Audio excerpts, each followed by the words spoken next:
రాత్రి సంగతులు. అది రాత్రి సమయం. షేక్ మంచంపై పడుకొని దోమలతో అగచాట్లు పడుతున్నాడు. అతను చెప్పును చేతిలోకి తీసుకొని దోమలతో యుద్ధం చేయసాగాడు. అతను నిద్రిస్తున్న మంచంపై తలభాగాన ఇంటి కప్పు నుండి వేలాడదీసిన తాడుకు ఒక మట్టి కుండ కట్టబడి ఉంది. దోమల్ని పారద్రోలడానికి అతను చెప్పును విసురుతాడు.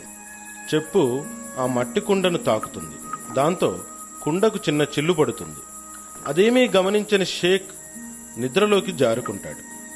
చిల్లు నుండి బొట్టుబొట్టుగా తేనె షేక్ ముఖంపై రాత్రంతా పడుతూ ఉంటుంది. తెల్లవారిపోతుంది. షేక్ కళ్ళు తెరిచి చూస్తే అతని శరీరమంతా తేనెతో తడిసిపోయి ఉంది.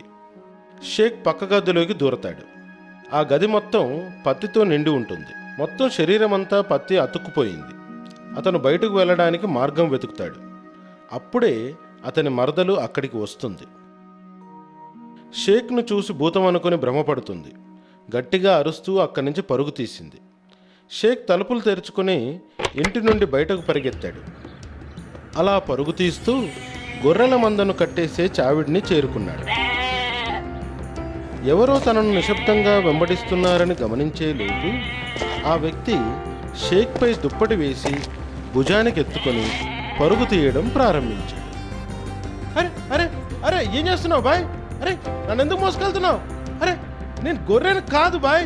అయ్యో అయ్యో అయ్యో నన్ను వదులు వదులు బాయ్. నీకే చెప్పేది.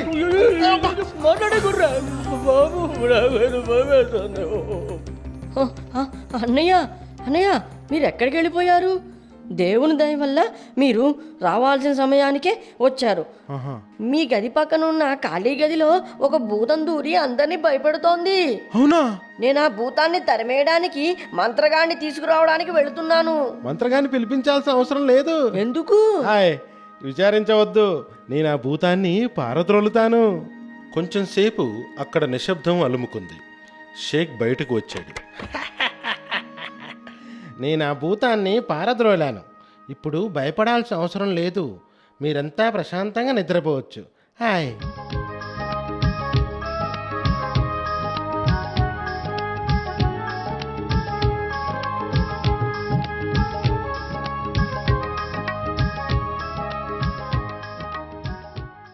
ఇక్కడ చాలా రోజుల నుండి ఉంటున్నావా?